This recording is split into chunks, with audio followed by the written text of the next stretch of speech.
কোন পাশে sunscreen apply করেছি এবং কোন পাশে ময়শ্চারাইজার বলুন তো? আমি যে জাদুর সানস্ক্রিনের কথা বলছিলাম, এটাও আমার কাছে আরেকটা জাদুর সানস্ক্রিন। বাংলাদেশের জন্য পারফেক্ট সানস্ক্রিন হচ্ছে হাইড্রেটিং একদম লাইট ওয়েট সানস্ক্রিন, এবং যেই সানস্ক্রিন একদম সাথে সাথে ত্বকে মিলিয়ে যায়।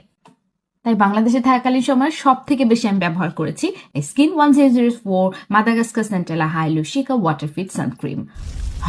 এটার নামটা আমার ছোট ভাইয়ের নামের মতন, যে সবাই একটু একটু করে রাখতে রাখতে এত বড় নাম দিয়ে ফেলেছে। খুব ইন্টারেস্টিংলি স্কিন 1004 এর মানে হলো স্কিনস এঞ্জেল। খুবই লাইট ওয়েট, হাইড্রেটিং এবং লাগানোর পরে কিন্তু ত্বকে খুব চমৎকার করে অ্যাবজর্ব হয়ে যায়। ময়শ্চারাইজার এবং এই সানস্ক্রিনের ফিনিশিং এর মধ্যে কিন্তু পার্থক্য নেই। কিন্তু এই সানস্ক্রিন কি ওয়াটার রেজিস্ট্যান্ট? এখানে একটা বিষয় আছে। একটা সানস্ক্রিন পানি দিয়ে ধুয়ে যাবে না, সেটা নিশ্চিত করতে হলে সানস্ক্রিনের ফর্মুলেশনটা এমন হতে হয় যেটা এত আরামে অ্যাপ্লাই করতে পারবেন না। এবং ওয়াটার রেজিস্ট্যান্ট সানস্ক্রিনও কিন্তু রিঅ্যাপ্লাই করার প্রয়োজন পড়ে। তাই আমি আমার সানস্ক্রিনে ওয়াটার রেজিস্ট্যান্স বিষয়টাকে খুব একটা প্রাধান্য দিই। তার থেকে বরং এরকম ceramic texture, light weight, hydrating এবং খুব দ্রুত অ্যাপ্লাই করে ফেলা যায় এমন সানস্ক্রিনই আমার বেশি পছন্দের।